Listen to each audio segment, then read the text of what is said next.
dari Yesus saja. Bisa melalui perbuatan baik lah, bisa melalui pribadi lain lah, atau apapun yang mereka anggap bisa menyelamatkan mereka dari dosa. Maka untuk itu kita akan belajar apakah Yesus adalah satu-satunya juru selamat.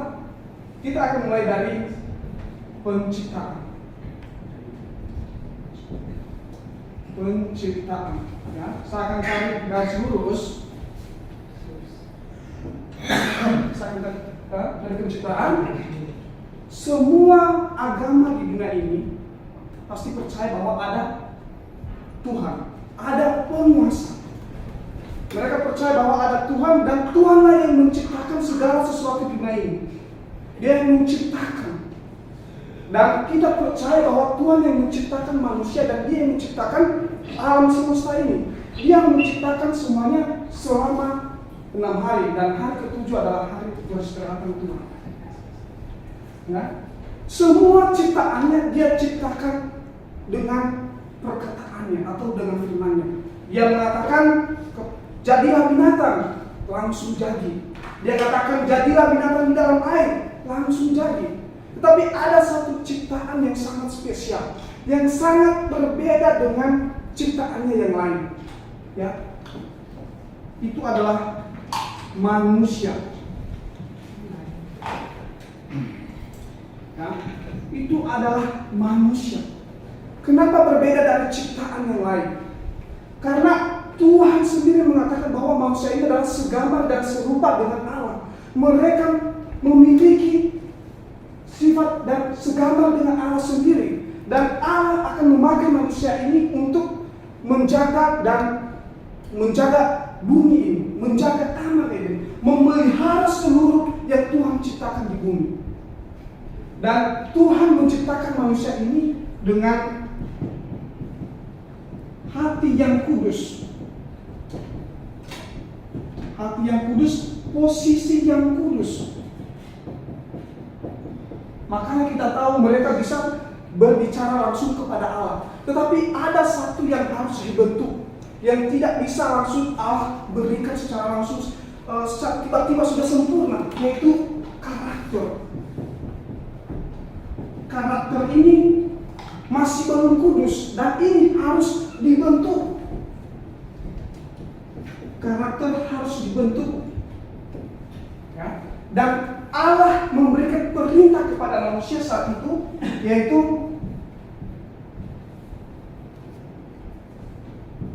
Allah memberikan satu perintah saja, itu supaya mereka tidak memakan buah pohon pengetahuan yang baik dan yang jahat.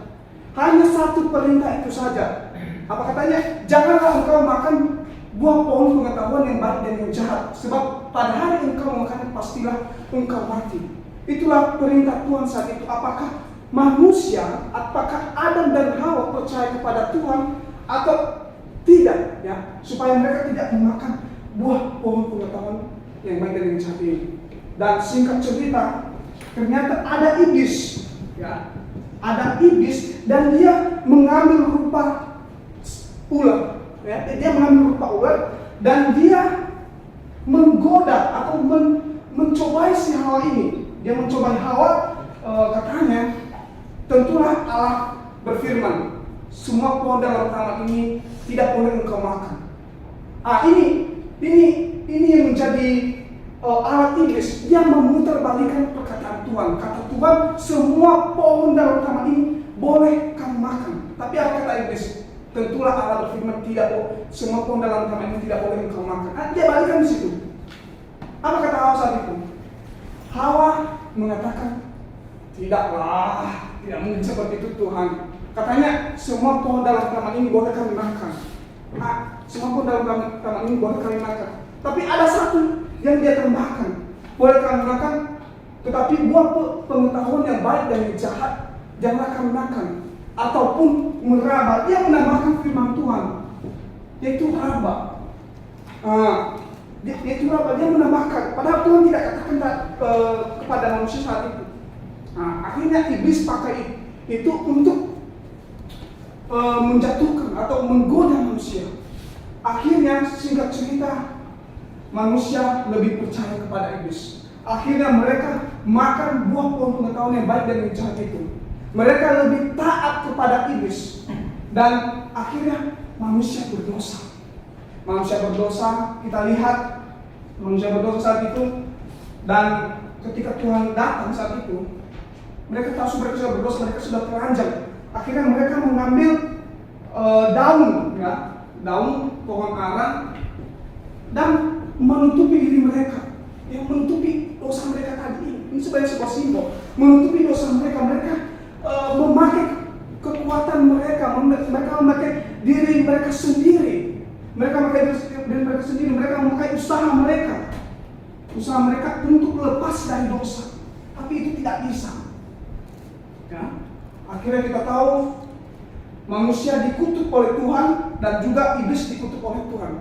Dan manusia ini harus, dan manusia ini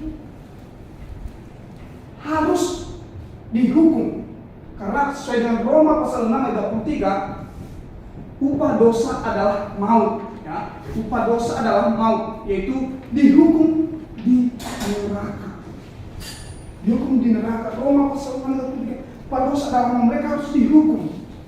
Dan mereka tidak bisa lagi ketemu dengan Allah. Mereka tidak bisa lagi ke surga. Mereka tidak bisa lagi ke surga. Karena kenapa? Karena mereka sudah berdosa. Ibrani pasal 12 ayat 14, sebab tanpa kekudusan manusia tidak akan melihat Allah. Ya, mereka tidak dapat melihat Allah.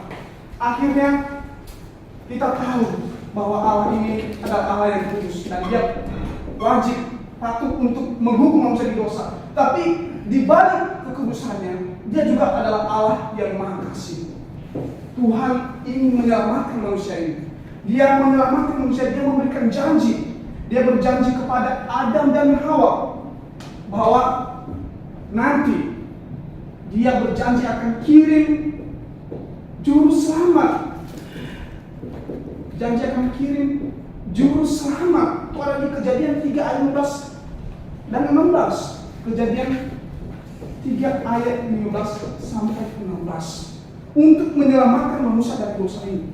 Dan sambil menunggu kedatangan Tuhan, Tuhan memberikan sebuah ibadah simbolik. 8 menit.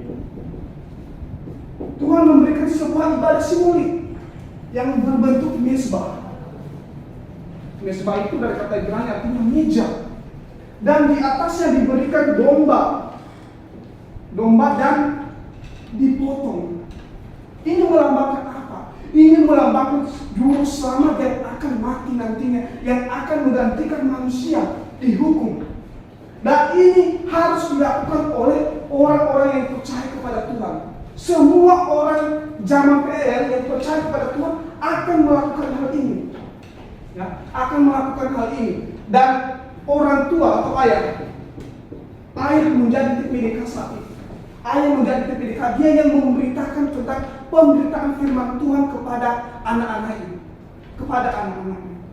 Dan singkat cerita, akhirnya kita lihat di zaman Nimrod, orang tua sudah tidak bagus lagi, tidak mengajar, malah memberontak kepada Allah.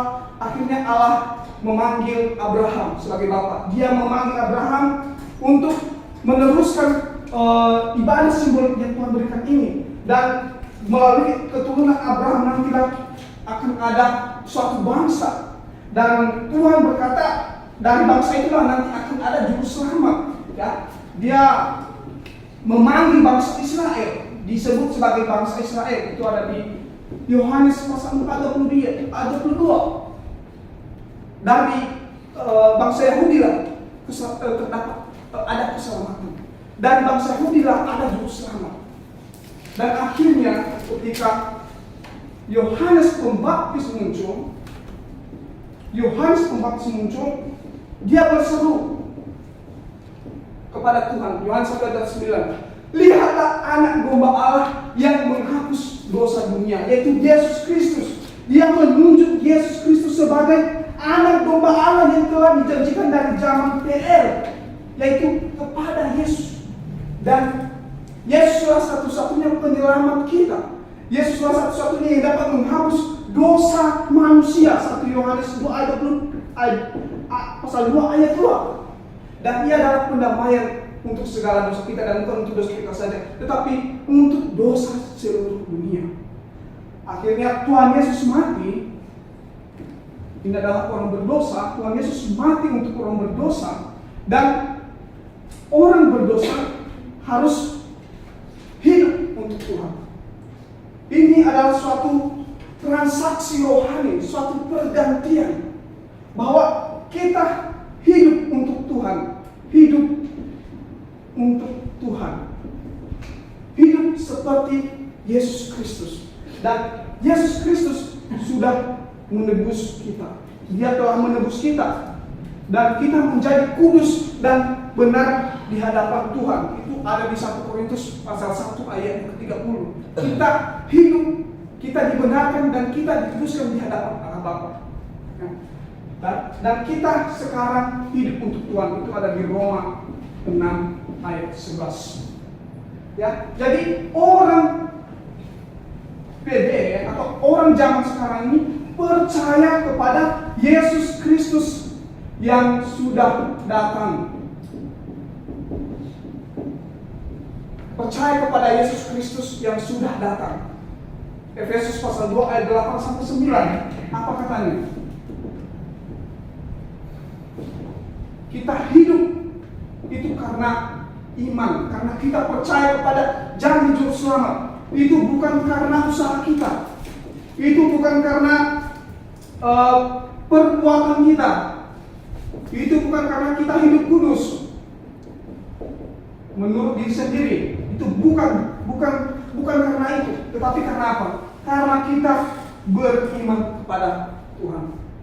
Jadi di sini ada orang zaman PL atau orang sebelum Tuhan Yesus datang, orang PL percaya kepada janji akan kirim juru selamat. Orang PL percaya kepada janji Tuhan bahwa Tuhan akan mengirim juru selamat, dan orang PD percaya kepada Yesus Kristus yang sudah datang. Efesus pasal 2 ayat 8-9 tadi, itu bukan hasil usahamu, tetapi pemberian Allah. Oke, baik, kalau ada pertanyaan, saya siap. Oke. Lewat. Pas 13 menit.